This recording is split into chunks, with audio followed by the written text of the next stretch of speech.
My friends, in the event that you are new to this wonderful card game and you have not yet signed up for a UGN Play account, you can now sign up with my exclusive referral code Alliteration and get yourself 50 bonus loyalty points for free, as well as additional loyalty points for every event that you play in within my referral code period. Why do you need these, you might ask? Well, loyalty points can be used to redeem free promotional cards in the mail, as well as other exclusive items coming in the future. The bonus points from using my code are enough to redeem almost any promo card right off the bat, and having your UGN account is going to allow you to accrue and track more and more as you go through your hero or villain's journey. If free cards and progression all sound super appealing to you, the links for all of this are going to be in the description below. Now, let's get on to the video. Welcome, my friends, to another Alliteration gaming video. My name's Levi, and today we're going to talk about how you, yes, you, right there, you sitting at home watching this video, can get to Worlds. The Pro Hero Nationals are right around the corner for us. Now, depending on if you're doing the online one, the in-person America one, or any of the other webcam ones across the world, Nationals are creeping closer and closer upon us. And if you feel like you're not fully prepared to go there, secure that top cut spot, and get that free ticket to Worlds, then this is the video series for you. This is the good, the bad, and the aggro. This is going to be a 3-part mini-series where I have collected what I think are the 15 best decks to play at Nationals, not just to top cut, but to win the event as a whole. Of course, the top cut is what really matters, because the second you get into that top 8 slot, you are going to Worlds, baby. But we're not here just to get to Worlds. We're here to take down the entire thing and secure that beautiful champion All Might mat and those beautiful promo clashes. You might be thinking, the 15 best decks? Levi, that is a lot of decks. And it is. That's why we're going to do one video on 5 of them each. I've separated them into 3 categories: the good, the bad, and the aggro. The breakdown of the categories is as follows. The good decks just mean the most stable decks, the most well-rounded decks, the decks that don't necessarily throw any surprises in the ring, but just simply play a very good game of Universus, more than likely better than your character does. The bad are going to be the most rogue of rogue decks. They might be aggro, they might be defensive, they might be mid-range. Regardless, they're the ones that you're a lot less likely to see, but are probably going to have very dedicated, very skilled pilots who have a lot of experience behind them, and they're matchups that you need to be aware of, because if you do happen to fight them and you don't know what you're doing, you're just gonna get steamrolled. And then lastly, the aggro is very self-explanatory. These are gonna be our blitz, all-out Casino Royale decks that are just gonna try to dice roll their way into turn 2 in you every single time, bulldoze their way through Swiss, and secure an easy top cut. Now, I don't think these are the only decks you're going to see at Nationals, and I think there's a lot of other decks that very well can top cut, especially with a really good pilot behind them. But for the sake of this series, I wanted to narrow it down to what I think are the 15 best, whether they're the most potent decks or the easiest decks to get there with, or some combination of the two. Those are kind of my 2 main criteria points. I want power level and I want consistency. That is the entire breakdown of the criteria for this list. Without further ado, let's get right into it. Now, these are going to kind of be numbered. We're going to go from like what I think is worst to best, but really these decks are all really top tier, and their order here is pretty minimal, especially in some of the categories. But I think there is like a little bit of an order at least, especially from like first to last. So we're going to start from the bottom, and of course we cannot talk about stable, consistent, reliable decks without talking about All Might 3. This guy is everyone's favorite 8 hand size, 30 health character, free stats to everything. You simply cannot go wrong with All Might 3. He is a big, beefy, chunky powerhouse of a character. Your opponent has to constantly play around your enhances with absolutely no input from you at all. You have an unprecedented amount of card draw and advantage generation, and you have a very solid and stable attack package. The punch package is an attack package I think that everyone is very familiar with, especially at this point in time in the game, and is also always very ready for. But at the end of the day, if all your moves have a bunch of speed or damage on them and you're playing 5 to 6 attack strings, it doesn't really matter how ready your opponent is. You've got Texas for the heavy hitters, you've got Back Alley for the setup and the stun, you've got Heroic Strike for putting their whole board down, you've got Jab and Chop for resetting your stage. The punch package just kind of does everything that this character needs it to do to simply support having a big hand size and a big health pool. Speaking of that health pool, it's very nice as far as matchups are concerned, because when you're going against those really blitz turn 2 decks, 30 is pretty tough to do in one turn. It's by no means impossible for some of these decks, but it is a little harder to do, and that little bit of extra health can go a long way when it comes to getting to your turn 3. This character doesn't necessarily have a lot of fancy bells and whistles. He doesn't have any surprises or crazy tech under his belt. He's just very, very well rounded, very, very consistent, and it's hard to go wrong. Like, if you feel like you are just not very confident in your ability to counterplay things and answer your opponent's things, play this deck. It has no counterplay to things and no answers to things. You just be a big 830 and you just deal with everything as much as that allows you to do. Not having those options are ultimately what puts this deck in the number 5 spot in this category, but by no means does that make it not a good candidate to bring to nationals. Moving on to the number 4 slot, we have Asui. Now, Asui has been heavily MIA ever since she lost Frog Lashing and Amphibious, arguably the 2 strongest cards in her kit and probably her entire deck as a whole, and a lot of people seem to think that she's just going to stay under the radar and isn't going to make much of a splash, pun intended, at nationals. But I think that's not quite correct. I think set 3, and especially the water cards in set 3, have given a lot of life to Asui, and I think that even though the Casino Royale, like 25 attack life Asui decks that just try to blitz you on turn 2, those decks probably aren't making a comeback anytime soon. However, I think the very, very, very stable, very consistent, and very survivable water Asui decks that also sometimes draw all their attacks and just kill you on turn 2 in one fell swoop are coming back. I think they got a lot of really powerful tools to work with, and just because this character can't kill you on turn 2 every time, she's still a very, very strong character, just never having progressive difficulty on offense and defense. All of her moves being extremely hard to block, having access to so many good attack packages and defensive tools under her symbols, and just having that overall added bonus of, hey, if I draw 7 attacks on turn 2, I can probably just play them all, and you probably just can't really deal with that. So Asui kind of falls under the much more aggro aspect of this chart, but I think that's not really what I want to highlight here about the character. I want to highlight how stable and consistent the character is, especially when it comes to playing those longer games, and that's why I elected to put her in the good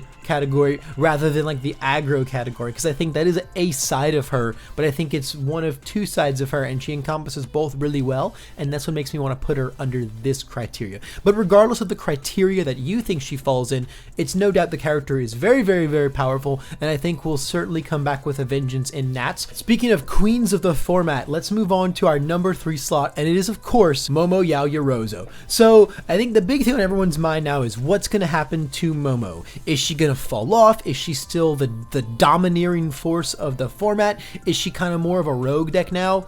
And I don't think there's like one singular answer to that question. I think Momo is just still a very, very fine deck. Momo still just does all of her Momo things, finds what you want when you want, has infinite speed reduction practically. He's so much advantage generation from building down all your blocks, and overall just encompasses so many powerful aspects of the game. I don't think she's like the undisputed best deck anymore. I think Heroes Clash has changed quite a few things, and I want to focus on 2 overall aspects. First of all, Heroes Clash did not give her a lot to work with. Constantly Improving and Carbo Loading are like the 2 best live cards in that set, and those don't even have like a direct synergy with Momo per se. She really wasn't hurting for speed or damage. I think they're cards that can find application in her, but they definitely don't elevate her to some crazy new level. And while Heroes Clash elevated other decks a lot further than it did her, she was already quite a few steps above those decks. So if anything, the field is just kind of a lot more even now. Another thing that Heroes Clash brought in is it brought in a couple silver bullets to things like Momo. We now have a lot of cards that are really, really good at pinpointing her key survival pieces. Things like Proud Scion, a lot of the committal and or freezing cards can stop the pieces that she's very reliant on. In addition, Midnight's very powerful ultra rare Somnambulism has the ability to commit your rival's character down, being very good against Momo of course, and Midnight having 3 pretty relevant symbols that all of those decks can just side into Midnight and 4 copies of that card as an emergency answer to Momo if they feel necessary. I think Blood Curdle decks are back in the format. I think there's a couple decks that utilize Blood Curdle very well, and that's also a really strong card against Momo. I can also see Momo potentially having some trouble with a lot of the discard decks running around, specifically the void discard ones, because not only can they utilize those tools we were talking about, they also have a lot of foundation sealing and hand destruction, which are things that Momo's defense is very reliant on. All in all, I think Momo is a really, really, really good deck. I just think that a lot of the other decks in the format got elevated much more than she did, and there are definitely some silver bullets to her that you can utilize to make the matchup not as difficult. But still, one of the top tier characters for sure, and confidently secures the 3rd place spot on this category. Moving on to the number 2 slot, we have a 2 dot of a character, fittingly enough, and it's going to be Hagakure Toru, her 2nd form, the new one from Heroes Clash.